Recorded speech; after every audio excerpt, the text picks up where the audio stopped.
You mentioned something interesting a couple of times on Twitter, which is India is where China was 15 years back. India, in fact, some people say, has deindustrialized prematurely. Less than 10% of India is skilled. We have 46% of India employed in agriculture, but only 15% of GDP. Lot of discussed unemployment. One of the interesting things about India is that the debt ratio is growing. What's happening? Are we taking a lot more loans than all our fathers, grandfathers have taken? Earlier, the lending was led by banks. Now, NBFCs and fintechs are driving the growth. So, the result of that is the friction to borrow has come down. So, the playbook that works in India, you ask me for companies who can do well, they take advantage of the fact that Indians are comfortable spending 10 rupees every day for 30 days, but are reluctant to take out 300 rupees at one time.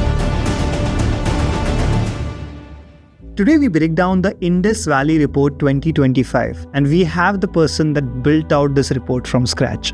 Now, if you're somebody who is building a career in India, building a business in India, or you invest in the Indian economy through stock markets, this is your video. We will go through a bunch of stuff. We will talk about what is the India opportunity, where will it have growth, where it has challenges. We'll also talk about this whole quick commerce boom that's happening. What are the opportunities there?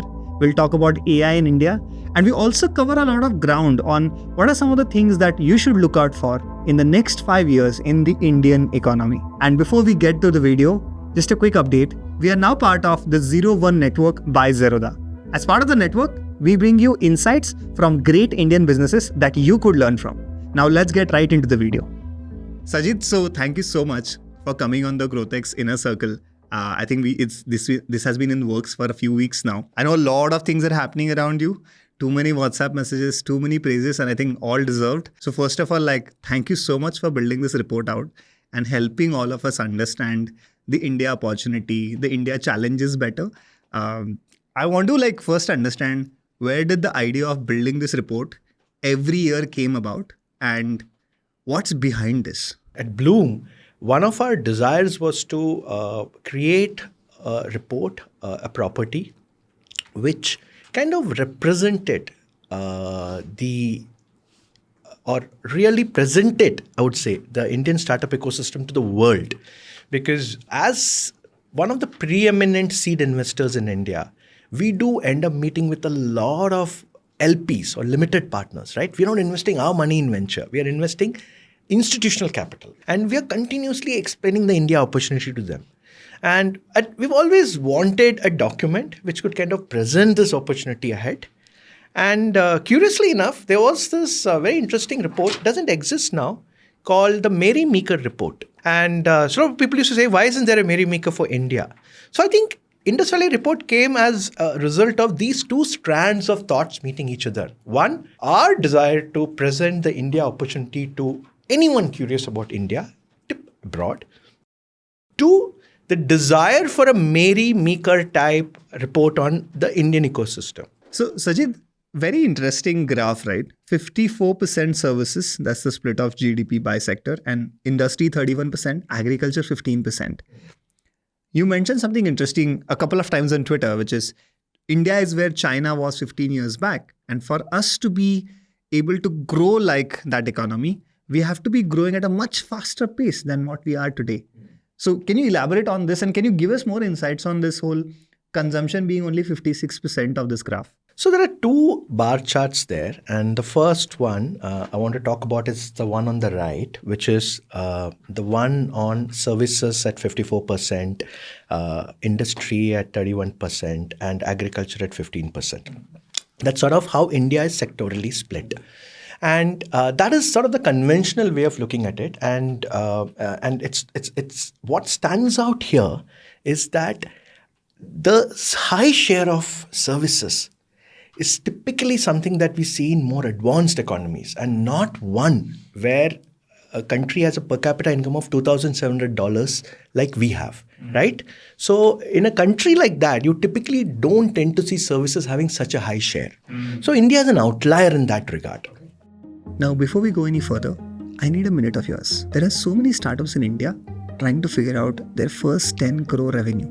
And in my experience of leading growth for companies like Cred, Danzo, and now as co-founder of GrowthX, these journeys are extremely unstructured, chaotic, at times stressful, and you are mostly chasing a crazy big goal. In this process, you're also deploying random experiments to make it happen. Today, we are solving this problem once and for all. And we are launching a new learning program called the Craft of Growth Model Design. Through this program, you will learn to identify your North Star metric, build your first growth model, and a powerful growth equation that will help you pick the right problems to work on, which will really solve revenue. It will also help you align your entire team and your leadership. This program is now available at an introductory price till 23rd of March. And the link to check the whole program out is in the description. I'll let you go through it and let's carry on with the episode. The other one is the bar chart on the left, which talks about India's GDP split now by expenditure components. Now here, what stands out is consumption share. Consumption is our spends, like you and me spending, and its share of almost 56%. In contrast, our investment share, which is the spending on fixed goods, like whether it's bridges by the government, or whether it is factories by corporates, that is less than 40%. Now, if you contrast with China is the other way around. Their investment has consistently been above 40%, and consumption is lower. Typically, that's the pattern that you see in a developing country. Because in a developing country, when Korea was growing, when, for example, Japan was growing, when you're growing, you overinvest, or not overinvest, not that, but you invest more and more in fixed goods, fixed capital, productive assets, infrastructure, factories. And then it leads to as the country gets richer and typically is built on exports, you then have a consumption boom, and then consumption share goes up. So India, in fact, some people say, has deindustrialized prematurely. Not my words, but economists. And this is a concern. And both these bar charts, if you show it and if you speak to a development economist about it, what stands out to them is, for a country of $2,700 per capita income, services is much higher than where it should be. Industry is lower than where it should be.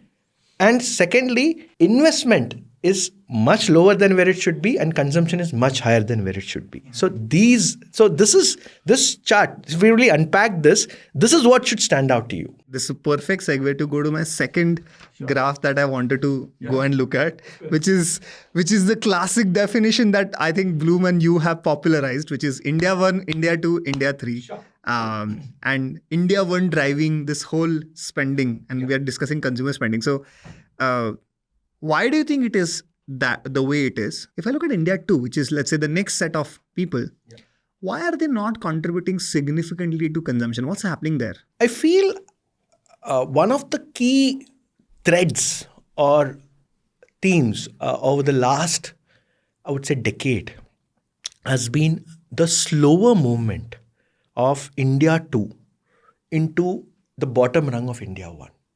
And I would say there is always a certain percentage which kind of break through, because if India 1 is defined as an average of $15,000, definitely not everyone is making that. So I would say definitely if you are in anywhere in the $6,000-7,000 this thing, I think that's where India 1 would start, and then it would go anywhere about that. And so I would say take $8,000 into 80 is like 6-7 lakhs, and which is around 50,000 rupees per month.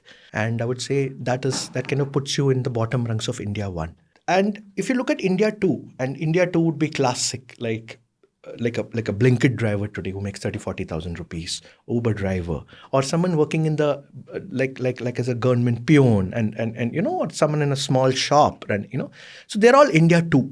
And the country develops by moving more and more people from India 2 into India 1, and that's how countries develop. In India, I would say the last decade there was some progress, and I think India's great progress has been moving some people from the lowest rungs of India 3 into the upper rungs of India 3, moving people from absolute poverty into relative poverty. And there have been some progress from moving India 3 into India 2, but India 2 to India 1 has stopped. And especially since COVID, it's just paused. So a lot of factors. One of them is that the big reason is employment in manufacturing / industry. And China, Japan, Korea, all the countries, Poland, Malaysia, all the countries that have moved from relative poverty into middle income countries have had a strong, vibrant manufacturing sector, right? Without a strong manufacturing sector, which moves people from relatively unproductive agriculture. Look at it. We have 46% of India employed in agriculture, but only 15% of GDP. Lot of disguised unemployment, right? So you only place to move them is manufacturing. And if manufacturing doesn't take off, then fundamentally you will have slower movement into India too. And that's what you're seeing in India. So what could be that opportunity? So if I'm a founder in India and I want to build for getting these people into manufacturing, what are some of the sectors that you would say that, yeah, these are some of the things that we have a right to win on as a country? As a startup founder, you can focus on areas where India has a unique advantage in labor. For example, we have a portfolio company called Smart Staff, which brings people from Bihar, Orissa, West Bengal, and gets some tailoring or unskilled jobs like warehouse loading jobs in Bangalore and NCR. The other one you could do is to focus on areas where there is, I would say, demand globally and where India has a unique window of opportunity. Okay, so sort of like Zepto is doing, where there is a certain, I would say, move away from China to reconfigure supply chains, or there is a need for diversifying supply chains. And there, for example, as a Zepto, you can say that, okay, it's not like we have a unique right to win. It's not like low-cost labor, but I will work with factories, or I will set up factories, which they started doing now. Earlier, they used to work with factories and sort of make cloud factories. Now they actually are setting up large factories. What are some of the policies that could potentially help enable this, like facilitate this? We've looked at that and we've divided it into 3 areas: land, labor, and capital. So on land, the fundamental challenge is land acquisition.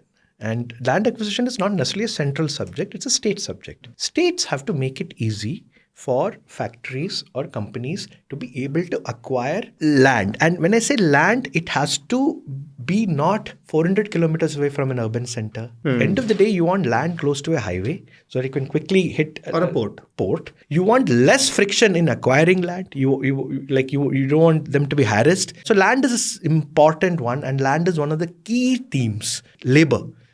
Low cost labor, but unskilled labor. Less than 10% of India is skilled. Smart Staff, which does 90-day training for these wannabe tailors. One of the challenges they found is that employers don't want to pay for skilling. Okay, employers just want trained people. They won't invest in skilling because employers say, I will put money in skilling and then he'll go away after a few months. When people migrate, they migrate solo. They don't migrate with families. So the challenge is, unlike in China where people move and then only go back for 2 weeks of lunar holidays, like the Chinese New Year. In India, they come for 8 months, go back for 4 months and then come back. So it makes it very hard for an employer also to invest. I want to go back to this whole India 1, India 2, India 3 again. You said one interesting thing in the report, that India 1 is deepening than widening. Can you elaborate on that and what is happening because of it? A few minutes back, I had spoken about how one of the key findings was that India 2 members were not moving into India 1. And the only way India could become a developed country was to move more and more people into India 1, at the lower rungs of India 1, which is around $8,000 per capita income. But unfortunately, we aren't seeing enough folks move there. I think the challenge, certainly, I think COVID dealt a body blow because COVID impacted manufacturing, A lot of plants had to be shut down. Impacted certain services which were delivered in person. Who benefited from COVID? People like us, digital workers.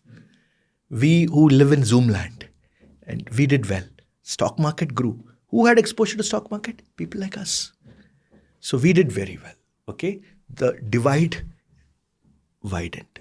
In the absence of manufacturing, it's very difficult for large numbers of India 2 to go into India 1. And that means India 1 is not widening.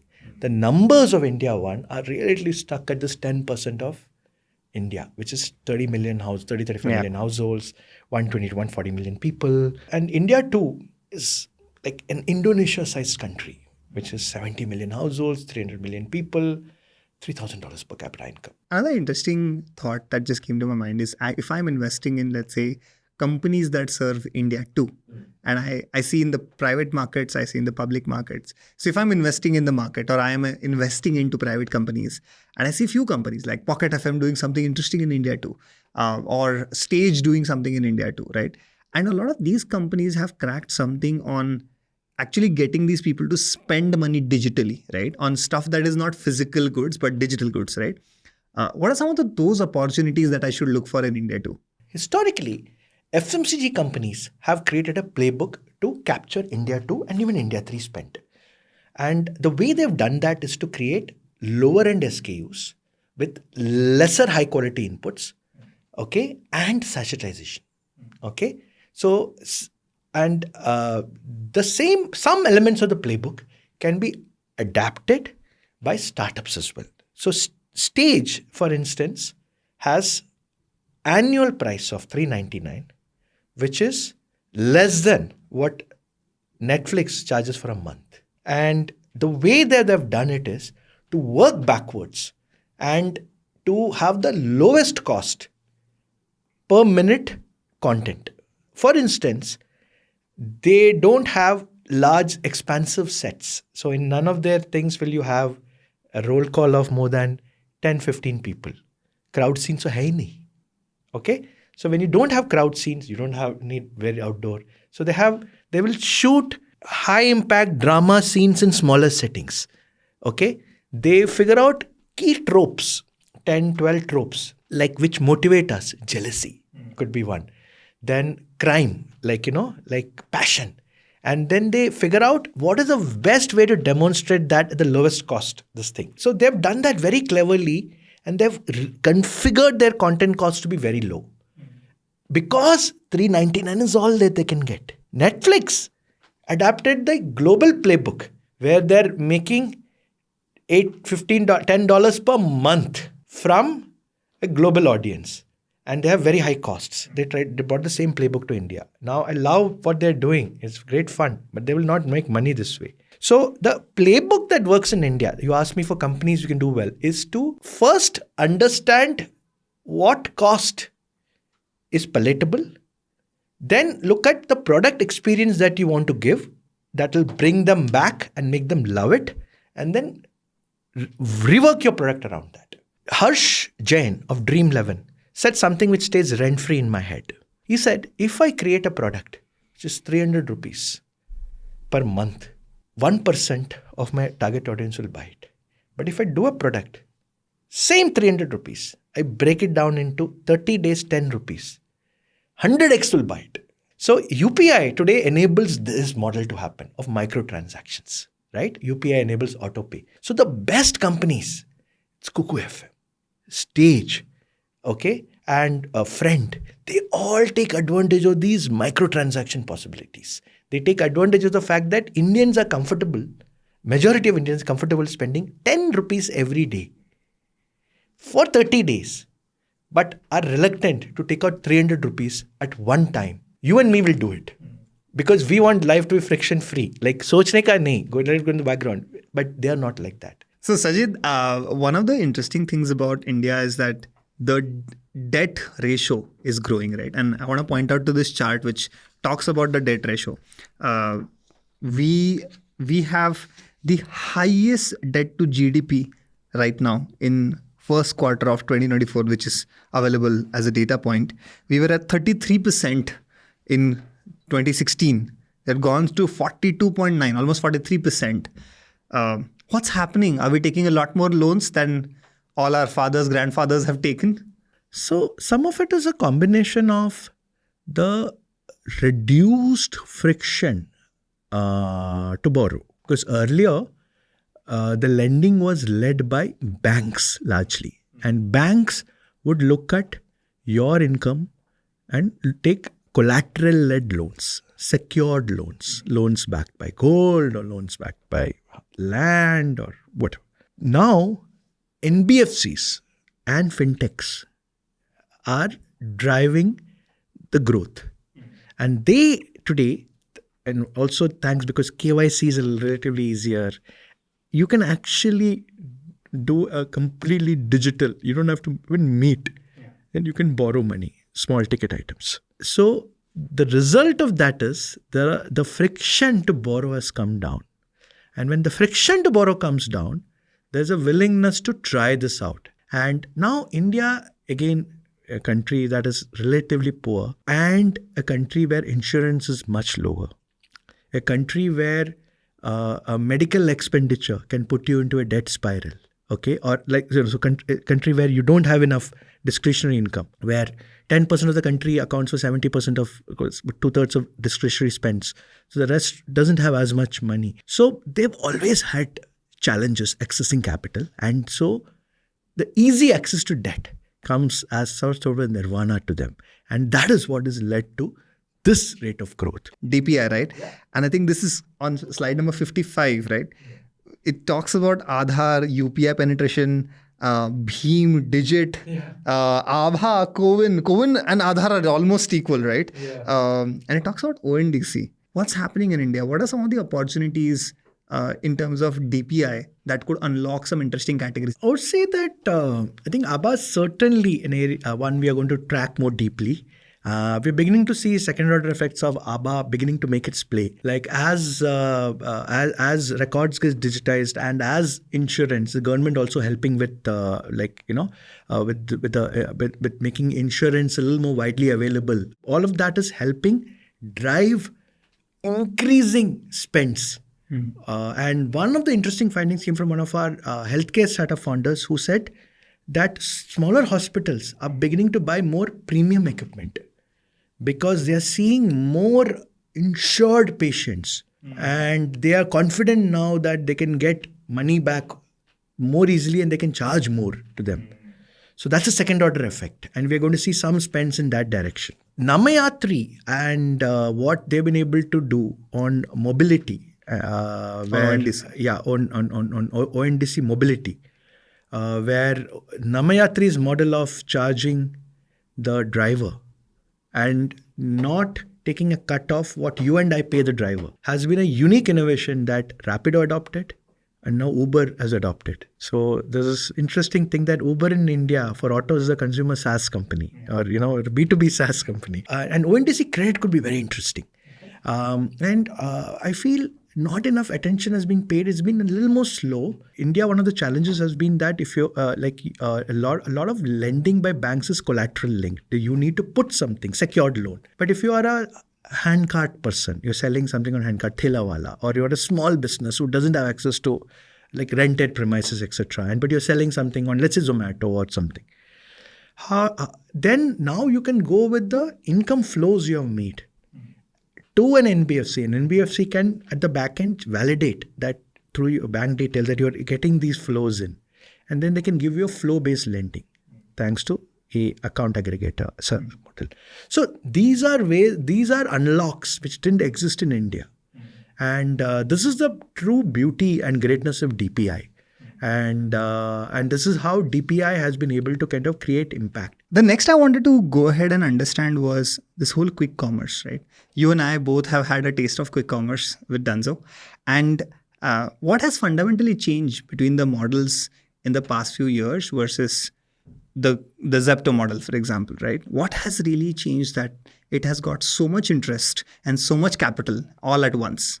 I would say that the big difference between the time Dunzo launched and Zepto launched and when Blinkit also launched has been that there is now a clear, I think, link between the business model and the customer experience. So what I mean to say is, when Dunzo launched, they used to work with Kirana stores.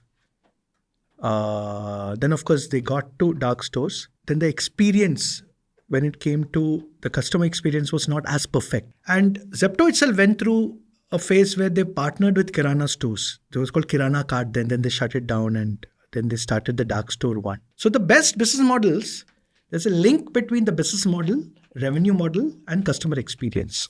And I would say the customer experience of the rapid delivery, 10 minutes, 15 minutes, okay, whatever it is. And the business model of dark stores, limited SKUs initially to deliver that, was effectively a Delta 4, which clearly didn't exist. And that Delta 4 is led to, I would say, a lot of good referral, word of mouth, and that led to the initial phase of growth. But fundamentally, I think what has changed is the business model is very clear now. I'll work with dark stores, I'll keep a certain amount of inventory, and I will focus on insane customer experience, and I'll do what it takes.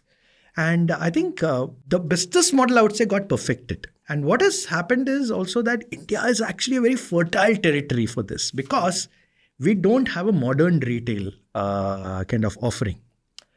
DMart is about the only meaningful one. And unlike, let's say, US, UK, even China, who have a reasonable sized supermarket. Like a Costco or a Walmart. Yeah. India lacks. DMart is the only brand we have, and they're not present all over India. And there are also interesting peculiarities about India. Like, for instance, even in my household, which is as India one as you can get, our refrigerator is not as large as it would be for someone like me, my counterpart in the West. It's small. There is no place to stock. And unfortunately, I can't expand it because the kitchen is only so much. It's the way it's designed. But the fact is, my wife and I are used to this concept of a top-up culture, where we are continuously topping up, as opposed to the US stock-up culture, where they go every 15 days or a month to Costco, and they have huge cars. They load up the cars. They get all the deals. They come and stock their larders and the refrigerators, and that's done for the month. The US is a country which doesn't have an MRP. And I think MRP is very unique about India. Even the West, many countries don't have MRP. So the result is Costco is far cheaper. Like in the US, a Coke can be like 30 cents in a Costco, or I don't know how much ever, if you buy by the bulk, to, like, I would say, maybe $1 if it's like a self-serve machine, to like $2 in a corner store. Like, whereas in India, it's the same price throughout. Right? So India, there's no penalty for topping up. Whereas in the US, there's a high penalty for topping up. Hence, the fact that there's no penalty for topping up, incomes are lower, refrigerators and houses are smaller, has led to us being very comfortable with a top-up culture. So the concept of a top-up culture, the concept of this dark store, etc. getting perfected, the concept that there's no modern retail, created the perfect storm and fertile soil for quick commerce to take root. So I want to come to AI investments in India.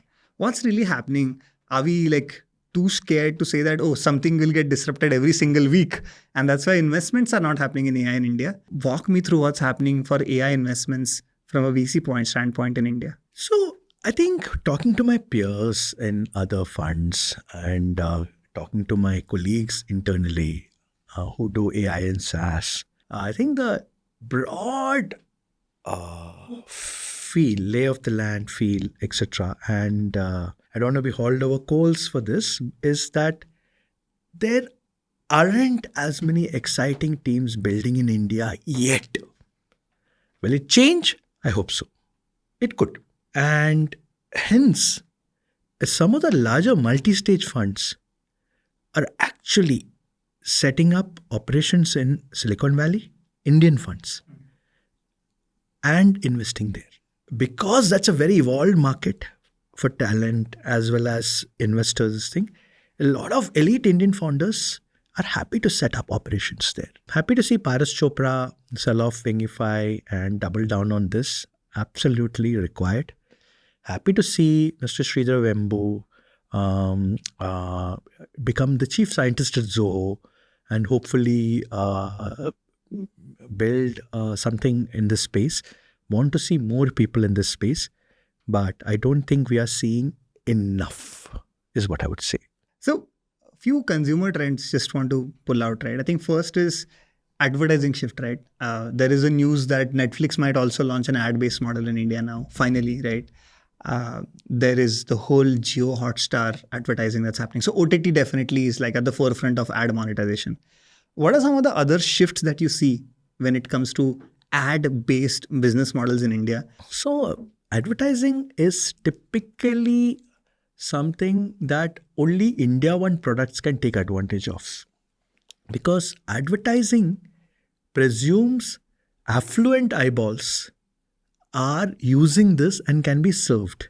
ShareChat, for instance, created a very large number of users and was not able to really get advertising to take off. Even Daily Hunt hasn't hit the kind of numbers they wanted. Primarily because wallet-thin people, they're not as attractive to advertisers. Netflix is fine. They should have an ad model and they can probably make some money because it's affluent people are watching them. If you're a Stage, yes, Stage has mixed crowd. They have India 2 as well as some India 1 users because it's an affinity product. But if it's a largely India 2 product, advertising is not the right channel. The one big interesting trend we have seen is the fastest growing ad products have not been media companies. Mm-hmm. They have been retail companies. Amazon, Flipkart, Zepto, and what's called retail commerce has retail ads, retail advertising, okay, or merchant media have been the fastest growing sector. With regard to India 2 models, one pleasant surprise for all of us has been that the India 2 customer is willing to pay for microtransactions, whether it is sending a rose to a certain person or whether it is paying for a micro content unit, they are willing to pay.